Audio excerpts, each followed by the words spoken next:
And at the law school, we have a big Halloween party every year.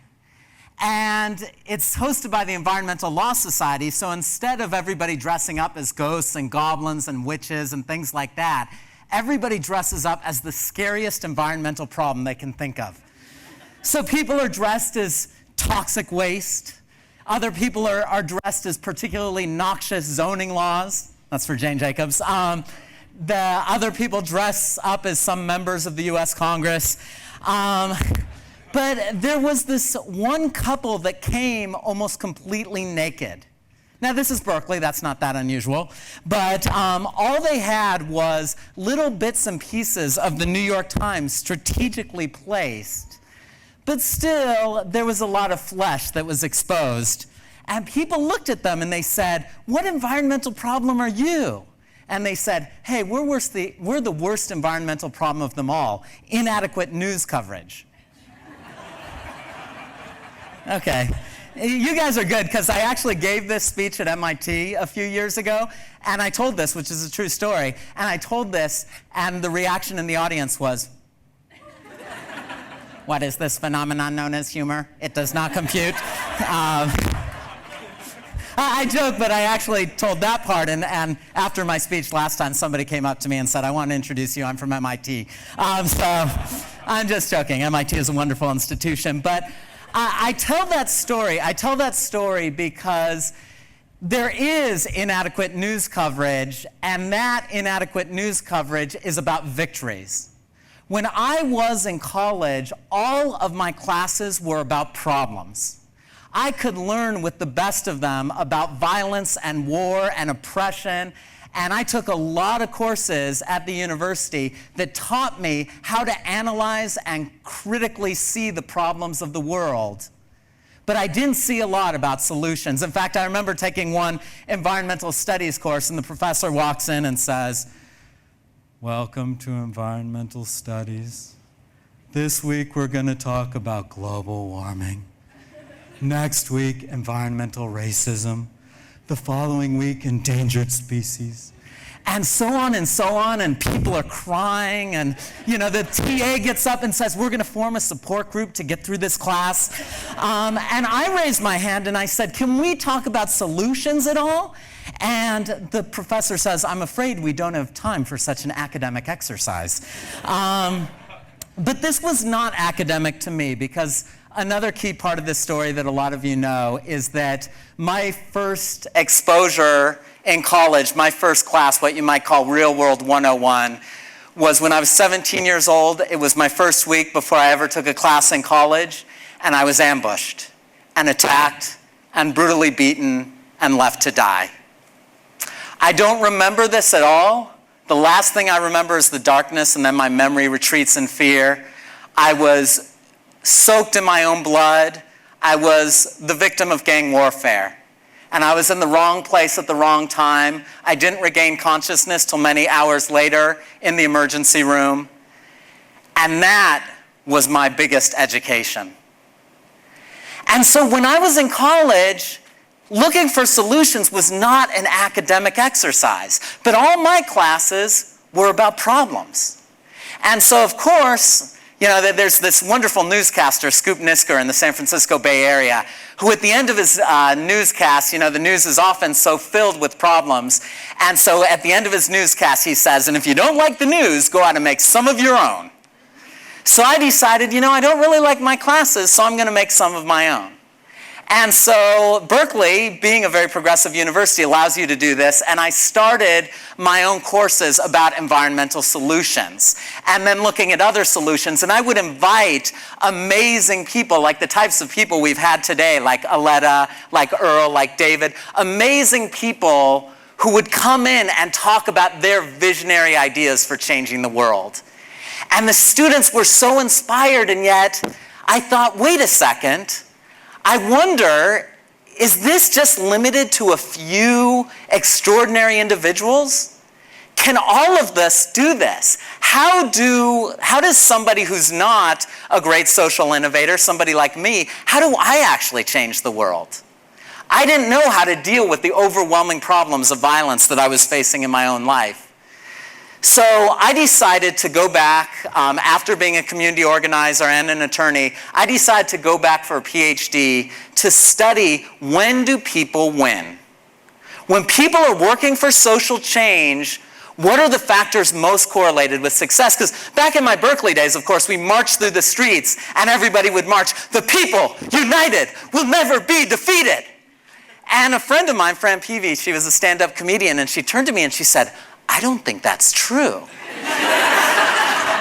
Maybe we should change the slogan. Maybe we should march through the streets and say, "The people, united, will sometimes win and sometimes lose."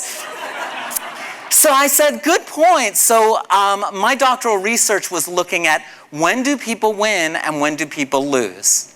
And I looked at hundreds of grassroots groups that were working for civil rights, the environment, public health, social justice, and I wanted to find out, what are the factors that are correlated with success? When do people win when they're trying to change the world? And what I discovered totally shocked me. It was nothing that I had learned in school, nothing I had learned as an attorney or a community organizer. And in fact, it didn't even have a name. Most communities and most individuals found this out by trial and error. What it was is something that I call transformative action. And there are three principles of transformative action. The first is, speak the truth to power. If there is an injustice in the world, you need to expose it. Justice Louis Brandeis once said, "Sunlight is the best disinfectant." If something is wrong in the world, you need to expose it. You need to let the world know. And I think most traditional activists are outstanding at doing this. But then the second principle was a little unusual. It kind of surprised me. The second principle was what I called social Aikido, which is just like the martial art of Aikido, where you use the energy and power of your opponent to your advantage. Similarly, in social Aikido, instead of doing fight the power, you won over the power to your own side. You leverage that power, the energy, and the money and the resources to make a change in the world. You went beyond an us versus them type of approach. And that was really shocking. And that if the first one looked like traditional nonviolent social change, the second one looked a lot like this emerging science of positive psychology. Some of you may know of this. It's researchers at Penn, for example, Marty Seligman has been a premier in this field, are really looking at what goes right with human beings. When are human beings performing at their most excellent? And the most interesting thing about this is I had been taught as a community organizer that you need to agitate people around anger because that's how you mobilize them. And that is very good at mobilizing people, but it's not very good at sustaining a movement. Because a lot of good-hearted people who want to change the world would get burnt out. And the interesting thing about the findings that we're seeing from positive psychology is that the people who are most altruistic are the people who are most happy. In fact, at the National Institute of Health, they've actually done studies that show that when people act in altruistic ways, it lights up the same reward centers in the brain as sex or food. Think about that one. And I think about that because if you think about, South Africa, for example, and the struggles against apartheid, such a huge part of it was music. Emma Goldman once famously said, "I don't want to be part of any revolution where I can't dance."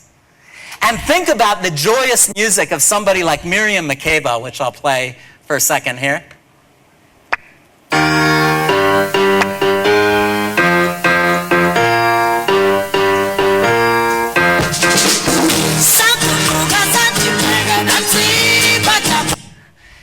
That music is full of joy, and yet she was a great civil rights activist. She was actually in exile from South Africa for more than 30 years because she was battling against apartheid. And that sense of joy has to be part of the movement. So many times people get turned off by social change activists who are like, "Put down that hamburger. Vegetarianism is the way to save the planet."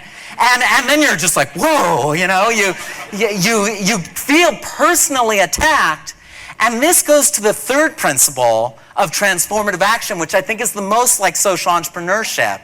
And it goes to an old story that many of you may have heard, where a teacher says to the student, takes some water and pours, in this case, some coffee into it, and the water turns all dirty. And the teacher says, never tell anyone that they are holding a dirty glass of water. Because people are just going to get upset with you. They're going to deny it. They're going to say, my glass of water isn't dirty. He said, instead of making them resent you and hate you and push you away and tell people about their problems, just hold up a clean glass of water side by side and let them make the choice for themselves which one they prefer. And in my studies of effective social change, that's what I found works. That when you offer people a better alternative, and isn't that what social innovators and social entrepreneurs do? You offer people a better vision of the future. Instead of telling people that they're wrong or bad, which makes people push you away, you say, I have a better vision. Look, or you don't even tell them it's better. You just say, look at this vision. And if they want it, they can come to it. So this was kind of really interesting findings, and my doctoral advisor said, Scott, you should start this. You should train people in this. So we decided to start, my colleague Randy Parras and I started our own institute, the Transformative Action Institute, to train people in the skills of transformative action.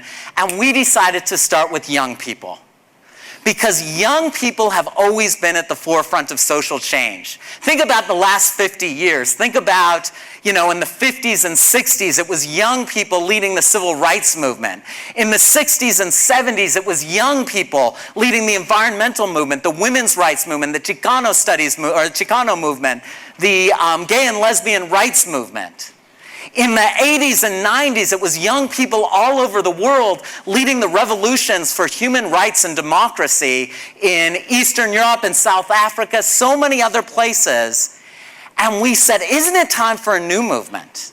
Wouldn't it be exciting to see a movement of movements? There are so many young people who are working and who want to change the world and are hungering for this. So we decided, let's start a class where we teach transformative action. And we taught it, and it was absolutely awful. It was totally horrible. But we figured, well, it's just a pilot project. And yet, at the end of the course, students said, we actually really like this. We're hungering for a course about what Sarah Palin might call hopey-changey things. They wanted a course that gave them inspiration, that taught them about social entrepreneurship, but more than just social entrepreneurship, because social entrepreneurs, you might think, as I think Aletta mentioned, that it's just extraordinary individuals. And one of the things I love about Ashoka is their framework that everyone is a change maker. And so we have so many people in this room. I'm a bit ashamed to be up on the stage when we've got people like John Danner and Gordon Bloom and Heather Hare and so many other great social entrepreneurship teachers. And what we realized is we're not really teaching social entrepreneurship. We're teaching the first step, which is transformative action.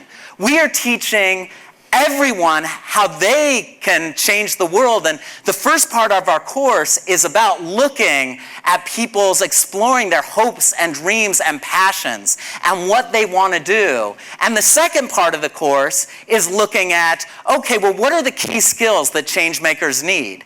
And so building off positive psychology, we look at resilience to adversity and we train people in this. We look at creativity and innovation and we train people in this. All of these other skills, even luck, you can train people in how to be lucky. Get your minds out of the gutter. You can train people how to be lucky, and it's really powerful stuff. And so what ended up happening is this course has started to spread, and our new goal is let's make this a movement.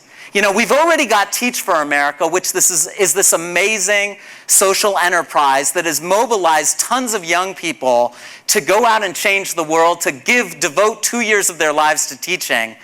Why not have a similar initiative called Transform America, where young people at universities across the country, and we'd love to get this in hundreds of universities, young people are learning the skills of being change makers.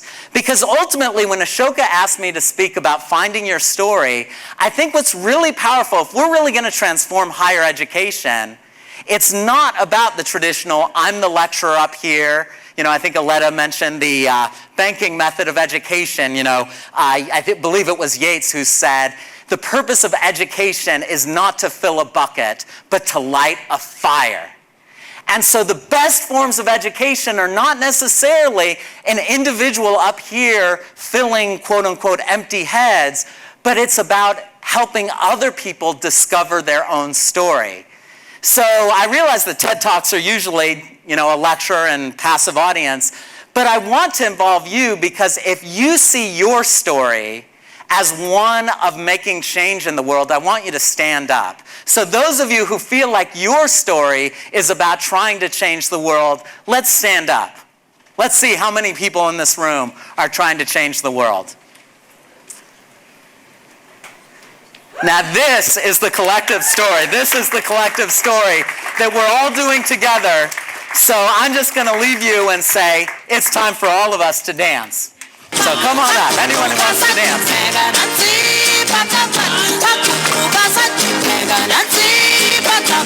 on, Marina, Aletta.